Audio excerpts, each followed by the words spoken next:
या सावलीत माझ्या विश्वाची माऊली ती, हृदयात मानवाच्या धम्मज्योत लागली ती.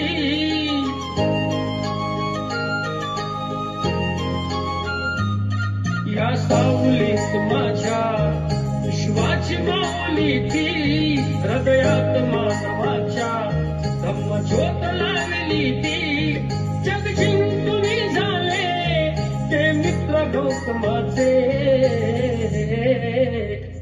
पिंपळाच्या पानावर पाहिजे चित्र गौतमाचे, पिंपळाच्या पानावर पाहिजे चित्र गौतमाचे. बोधिवृक्षाने कथन केले ते चारित्र्य गौतमाचे, पिंपळाच्या पानावर पाहिजे चित्र गौतमाचे, पिंपळाच्या पानावर पाहिजे चित्र गौतमाचे.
भारी प्रसुद्ध